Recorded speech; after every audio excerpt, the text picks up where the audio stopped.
Hey guys, কেমন আছো সবাই? আশা করছি ভালো আছো। ছোট্ট করে আগে বলে নিই, এখন কিন্তু ফেসবুকে বলো বা ইউটিউবে বলো বা শর্টস রিলস ছাড়ছে সবাই, প্রায় দেখতে পাচ্ছ চোর ধরে যাচ্ছে, চোর ধরে যাচ্ছে। তো আমার কাছে এই ভিডিওগুলো পড়েছিল, আমি ভাবলাম এই টাইমে একটু ভিডিওটা বানানো মনে হয় একটু ভিন্ন রুচি। সেই যে বিজয় মিছিল সবাই ভুলে গেছিল, ভুলে যাওয়ার কারণটা অ্যাকচুয়ালি আমাদের দৈনন্দিন জীবনে বিভিন্ন কাজ বাজে সবাই ব্যস্ত থাকে, আর আয় ইনকাম তো আগেই সকলেই জানো। তো একটা দিন কিন্তু সবাই টাইম পেয়েছে, বিজয় মিছিলে এসছে। আর হ্যাঁ, আরেকটা কথা, এটা কিন্তু গোপালনগর অঞ্চলে। আর এটা আমি কিন্তু মাঝখান থেকে জয়েন্ট হয়েছি। এটা কিন্তু ছেড়েছে তোমার পুরনো বাঁধা, যেটা লাইন বাঁধা আছে আনন্দবাজার, ওটা নয়, ওর থেকে ঢুকে যেতে হয় ডান দিকে যদি কাকদ্বীপের দিকে মুখ করে থাকো। তো ওই পুরনো বাঁধা থেকে স্টার্ট হয়ে কিন্তু এটা যাবে একদম সাতরা বাজার। এগুলো হচ্ছে মাঝখানে কিছু ফুটেজ আমি তুলেছি। চলো আর কিছু দেরি করবো না, ভিডিও একটু শর্ট করতে হবে, কুইক দেখাতে হবে। Let's go.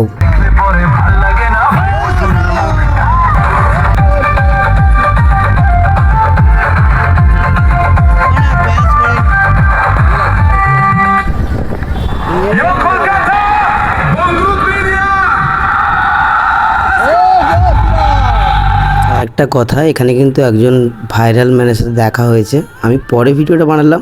এই যে দেখছো পিন্টুদা, এনার নাম কিন্তু পিন্টুদা, আমি জিজ্ঞেস করেছি। তো পিন্টুদা কিন্তু এসে মহেন্দ্রনগর থেকে, উনি অনেক কষ্ট করে এসে এবং অনেক মস্তিফুল মানুষ। চলো, ওনার ডান্সও আছে দেখাবো। আর এই পার থেকে ওই পারটা দেখতে কিন্তু অসাধারণ লাগছে। আর কিছুটা এগিয়ে যেতে দেখলাম ডান দিক থেকে যে রাস্তা একটা জুড়েছে, ওদিক থেকে দেখলাম ইয়াং জেনারেশনের স্টাফ কিন্তু ভালোই ভিড় জমেছে। সামনে দীপঙ্কর পাল, দীপঙ্কর দা আমাদের পাড়ারই কাছাকাছি। তো নেচে কিন্তু ফাটিয়ে দিচ্ছে, একদম ফর্মে আছে, সকাল থেকে এসছে।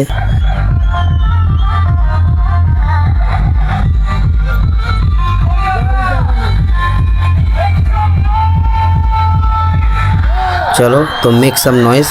তো সেই পিন্টু পাল মহেন্দ্রনগর থেকে যিনি এসেছেন, ওনার কিন্তু পারফরমেন্স দেখার জন্য আমরা রেডি হয়ে গেছি। তো উনি এখানে মাঝখানে কিন্তু একটু টাইম পেয়েছে, ওখানে একটু পারফরমেন্স চালাচ্ছে। হেভি ডান্স করে দাদাটা। চলো আমরা আরও কিছু ক্লিপস দেখবো, ওনারও দেখবো, এবং আমাদের গোটা মিছিল লাস্ট পর্যন্ত খাওয়া দাওয়া এবং বাড়ি যাওয়া।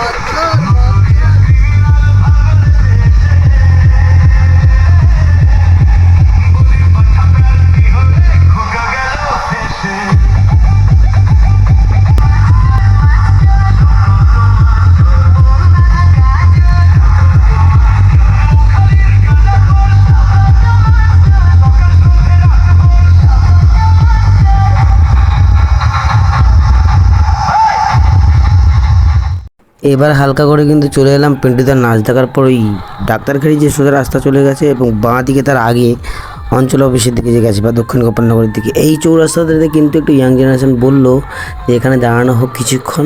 তো তাই এখানেও একটু মস্তি। ওহ, সত্যি এত সুন্দর ডান্স করছে সকলে, দেখে কিন্তু মজাও লাগছে। আমার নাচতে ইচ্ছে করছিলো, বাট কিছু করার নেই, ফোনটা আমার হাতে। এত দামি ফোন যদি ভেঙে যায় আমি তার দাম দিতে পারবো না, আর মাথাটুকু আর পাবো না।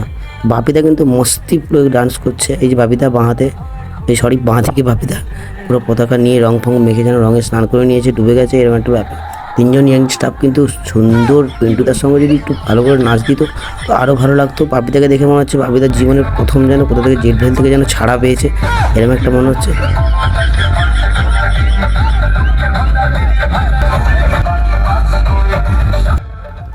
বলতে বলতে স্কুল মোড়ে পৌঁছলাম, আর স্কুল মোড়ে দেখলাম এখানেও কিন্তু পিন্টুতে ডান্স করেছে।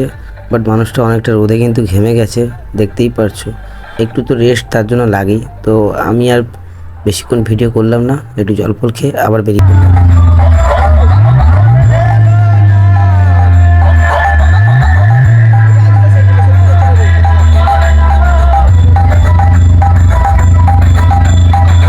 মিছিলটা কিন্তু পাথর দিয়ে ঢুকেছিল সাতটা বাজারের দিকে রওনা দিতে। তো এখানে ডান দিকে একটা মন্দির দেখলাম, এবং মন্দিরে কিন্তু পুরোহিত মশাইয়ের মাথায় যে টুপিটা অসাধারণ লাগলো। অনেকে কিন্তু মন্দিরে তার নিজেদের মানসিক বা ঠাকুরের কাছে কিছু ইচ্ছা, আজকে বিজয় মিছিল যেহেতু দিল, দেন আমরা আবার বেরোলাম। এরপর আর তেমন কিছু নেই, অনেক দূর থেকে সবাই এসছে। এবার কি হয়, রোদ্দুর, প্রচণ্ড রোদ্দুর, খাওয়া দাওয়ার টাইম ওভার হচ্ছে, তো পৌঁছে গেলাম 7টা বাজারে। তো এসে দেখলাম একটা ছোট্ট বাচ্চা ছেলে কত সুন্দর প্রত্যেককে লবণ দিয়ে দিয়ে যাচ্ছে। তো এরমভাবে সব কিছুটা সবাই মিলে মিলেমিশে করলে খুব ভালোও লাগে। তো আমিও বসে গেলাম একটু খেতে, খাওয়া দাওয়া করবো, দেন বাড়ি যাবো।